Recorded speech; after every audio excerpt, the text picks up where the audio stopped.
Bienvenue en classe sur l'ORTM. Chers élèves maîtres, bonjour. Je m'appelle Nyamouri Keita, professeur du Sorjo à l'IFM FM de Bamako. Ce matin, j'ai le privilège de vous présenter la troisième leçon de l'année, à savoir la préhistoire et les civilisations préhistoriques. Au terme de cette leçon, vous, élèves maîtres, vous devrez être capables de définir la préhistoire, de connaître les grandes périodes de la préhistoire, de connaître la révolution du néolithique, de dégager le rôle joué par l'Afrique pendant la préhistoire et d'établir la carte de l'Afrique préhistorique.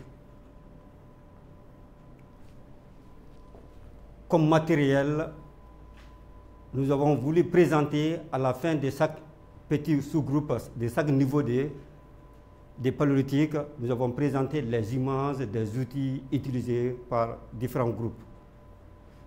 Comme document utilisé, nous avons utilisé Histoire 6e année, édition Imprimerie du Mali, Edim Bamako, et Histoire 7e année, édition Djamana Bamako. Au sommaire, nous avons l'introduction en grand 1. Nous avons l'introduction en grand 1, la définition de la préhistoire, en grand 2, les périodes de la préhistoire et les civilisations préhistoriques, et en grand 3, l'importance de la préhistoire africaine.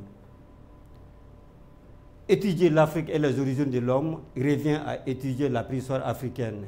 Il s'agit de démontrer par des arguments solides, à travers des exemples concrets et précis aussi, montrer que l'Afrique est le berceau de l'humanité. En grand 1, la définition de la préhistoire. En regardant le mot préhistoire, on peut dégager deux parties. Pré, le préfixe pré, ça c'est avant, et histoire, donc la période avant l'histoire. Autrement dit, la préhistoire est l'étude des civilisations humaines depuis les origines jusqu'à l'apparition des métaux qui marquent le début de la proto-histoire. Encore, la préhistoire est une tentative de reconstitution de l'histoire de l'humanité depuis les origines lointaines jusqu'à l'apparition de l'écriture sur Terre. Et l'écriture est apparue sur Terre vers 3000 avant Jésus-Christ. Donc la préhistoire à elle seule couvre 90% de l'histoire de l'humanité.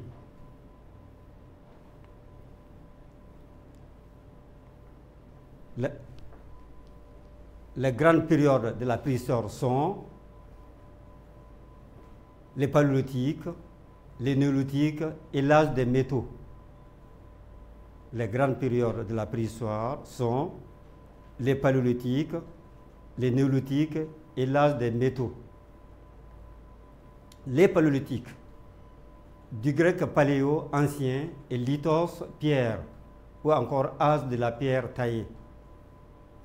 Les paléolithiques est la plus ancienne et la plus longue étape de l'évolution de l'homme. Il va de 3 700 000 à 8 000 avant Jésus-Christ. Il comprend 4 niveaux. Donc au niveau du paléolithique, nous avons 4 petites divisions. Et chaque niveau correspond à une civilisation bien distincte des autres. Donc, premier niveau, c'est le paléolithique archaïque. Deuxième niveau, le paléolithique inférieur. Troisième niveau, le paléolithique moyen. Et le quatrième niveau, le paléolithique supérieur. Le paléolithique archaïque, il va de 3 millions à 600 000 avant Jésus-Christ. À ce niveau, on a découvert la civilisation des Australanthropes ou Australopithèques, symbolisée par le fossile de l'Homo habilis, l'homme habile. Il se tenait debout et il maîtrisait les langages. Sa technique de fabrication des outils s'appelait la peuple culture. ou la culture des galets aménagés. Vous verrez que l'essentiel de ces outils sont constitués des galets aménagés. Les fossiles de l'Homo habilis ont été retrouvés à Olduvai, en Tanzanie, dans la vallée de l'Omo, au Kenya et en Éthiopie, et en Afrique du Sud, dans la partie qu'on appelle la Transvaal, dans la région des Transvaal en Afrique du Sud. Voici les galets aménagés par l'Homo habilis. Et l'Homo habilis, c'était un véritable collecteur de végétaux. Nous devons la consommation de beaucoup de fruits maintenant, c'est grâce à cet homme, l'Homo habilis. Donc voici les galets aménagés comme image d'illustration. Au deuxième niveau, nous avons les paléolithiques inférieurs qui va de 600 000 à 100 000 avant Jésus-Christ. À ce niveau, on a découvert la civilisation des Pithecanthropes ou Pithecanthropiens, symbolisée par le fossile de l'Homo erectus. L'Homo erectus, qu'on appelle homme singe, qui était beaucoup plus humain que l'Australopithèque. Il était plus humain que l'Australopithèque. À ce niveau, il maîtrisait déjà le feu. Sa technique de fabrication s'appelait la technique acheuléenne. Cette technique acheuléenne consiste à tailler la pierre sur ses deux faces, donnant naissance à des bifaces. Donc l'essentiel de ces outils est constitué de bifaces. Pour l'Australopithèque, ce sont les galets aménagés. Pour l'Homo erectus, ce sont les bifaces, les acéros et les éclats. L'Homo erectus est commun à 3 continents. Ces fossiles ont été retrouvés en Afrique, en Europe et en Asie. Raison pour laquelle, selon les préhistoriens, avec l'Homo erectus, c'est le début de la formation des races. Vous savez que dans le monde, il y a 5 races. La race noire, la race blanche, la race jaune et la race rouge. Donc, avec l'Homo erectus, nous avons la formation des races. Puisque ces ossements ont été retrouvés, qui ont été retrouvés en Europe, en Asie et en Afrique, ont à peu près le même âge. Mais les couleurs étaient un peu, les pigments étaient un peu différents. Voici les bifaces, les outils utilisés par l'Homo erectus. Le troisième niveau est constitué des paléolithiques moyens, qui va de 100 000 à 35 000 avant Jésus-Christ. À ce niveau, on a découvert 2 branches dans l'évolution de l'homme. La première branche, dite branche européenne, est symbolisée par les Néandertaliens de la civilisation des Pithecanthropes ou Pithecanthropiens. Ces fossiles ont été retrouvés pour la première fois au Néandertal en Allemagne. Et la deuxième branche est dite branche africaine, essentiellement constituée de l'Homo sapiens, qui est essentiellement trouvé en Afrique. Que ce soit les Néandertaliens ou l'Homo sapiens, ils habitaient tous dans des abris naturels, dans des grottes ou dans des campements à ciel ouvert. Non seulement ils maîtrisaient le feu, mais aussi ils inhumaient leurs semblables. Un cadavre, un de leurs meurt, son corps est déposé à même le sol et recouvert de branchettes d'arbres et de cailloux. Donc à ce niveau, ils pensaient déjà à l'au-delà. Donc ces fossiles ont été trouvés un peu partout, dans la région des Grands Lacs, au Sahara, jusqu'au Sénégal. Un exemple, l'homme d'Asselar, retrouvé au nord de Gao, dans la vallée de Tilemsi, entre Gao et Kidal, est un Homo sapiens.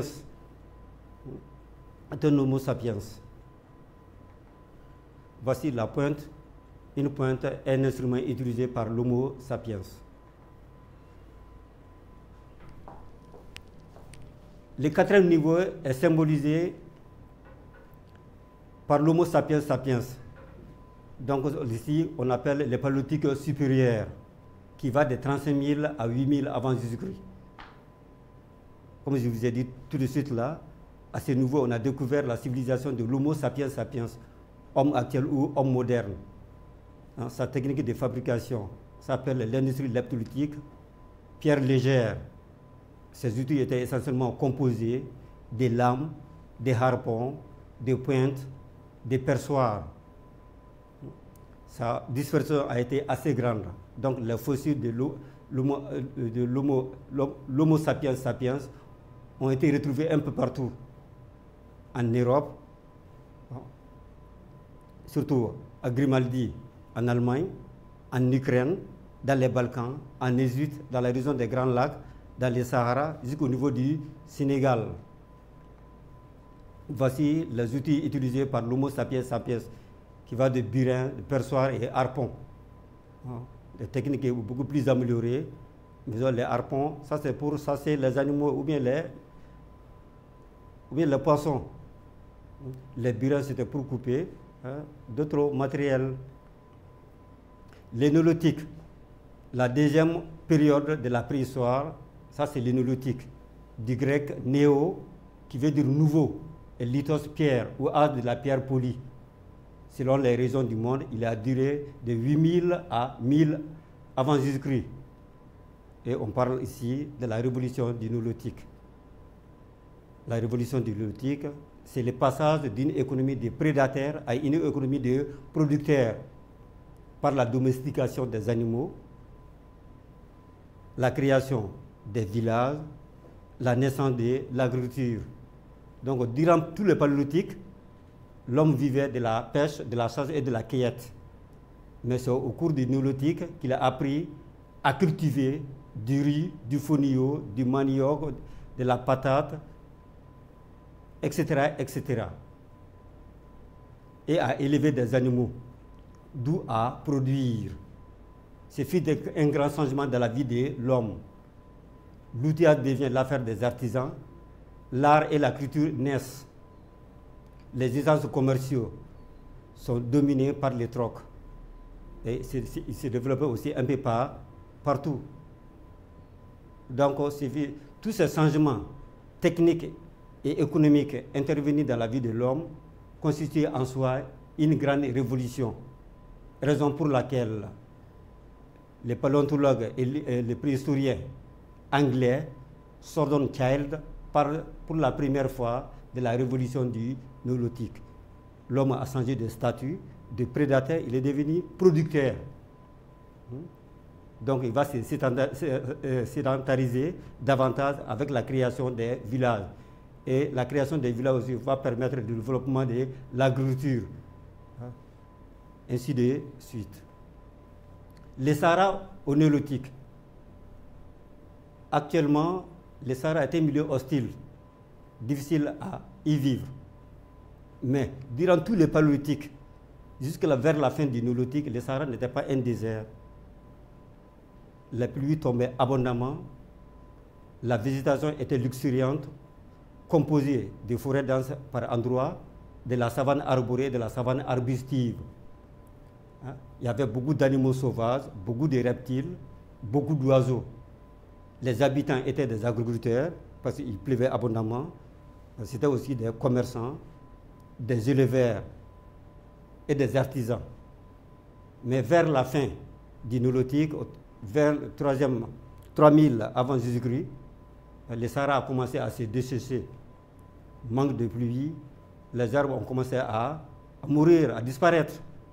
Cela va aussi précipiter l'abandon du milieu par les hommes et les animaux. Donc actuellement, les Sahara est un milieu désertique hostile à l'homme à cause du manque d'eau et de la chaleur excessive. L'âge des métaux, la troisième période de la préhistoire, ça c'est l'âge des métaux ou la protohistoire. C'est la période de transition entre la préhistoire et l'histoire. À part l'Est et le Nord-Est, les restes de l'Afrique passent directement du néolithique à l'âge des métaux. L'utilisation du fer reste mystérieuse, de la métallurgie reste mystérieuse, mais quand même entre 600 et 500 avant Jésus-Christ, les fers étaient suffisamment utilisés en Égypte. Les fers étaient suffisamment utilisés en Égypte. Et du 7e siècle avant Jésus-Christ jusqu'au 4e siècle après Jésus-Christ, les principaux foyers de production du fer en Afrique étaient Morée. Morée se trouve maintenant au Soudan. Au Soudan, dont la capitale c'est Khartoum, pas le Soudan du Sud, hein, le Soudan du Nord. Les principaux foyers de production du fer a été longtemps Morée. Et de Morée, hein, les fers, son utilisation s'est généralisée à partir de deux courants, à partir de deux grandes voies, le courant ouest et le courant sud. Le courant ouest, c'est à partir du Kordofan, à partir du Soudan, à partir du nord du Tchad, de Darfour, jusqu'au descendre vers le lac Tchad, jusqu'au niveau de Benoué, l'affluent du fleuve Niger au Nigeria. Et l'autre fleuve continue du Niger jusqu'au Sénégal. Ça, c'est le courant ouest. Le courant sud, maintenant, ça, c'est mené par les Bantous, les peuples Bantous, au cours de leur migration, différentes migrations à travers l'Afrique centrale et australe. D'où la généralisation de l'utilisation du fer en Afrique. Et en grand 3, nous allons parler de l'importance de la préhistoire. En parlant de l'importance de la préhistoire, il s'agit d'évoquer la place jouée par l'Afrique dans la préhistoire, surtout dans l'histoire universelle. L'Afrique est berceau de l'humanité. Donc tous les fossiles, tous les premiers fossiles humains, de l'Australopithèque jusqu'à l'Homo sapiens sapiens, ont été retrouvés un peu partout en Afrique. Cela prouve à suffisance que l'Afrique, la thèse que tout le monde, tous les Africains défendent, à savoir l'Afrique berceau de l'humanité, est une réalité. Les premiers ossements humains retrouvés par-ci par-là, on les a retrouvés en Afrique, ont été retrouvés en Afrique. Donc l'Afrique est bel et bien le berceau de l'humanité, jusqu'à preuve du contraire des recherches scientifiques qui vont l'infirmer ou le confirmer après. Avant de nous quitter, je vais vous donner une petite évaluation. Définir la préhistoire, cite et explique succinctement les périodes de la préhistoire, explique la révolution du néolithique, dégage l'importance de la préhistoire pour l'Afrique, réalise la carte de l'Afrique et y localise les sites préhistoriques et les principaux sites préhistoriques. Merci de votre aimable attention et à la prochaine. Merci.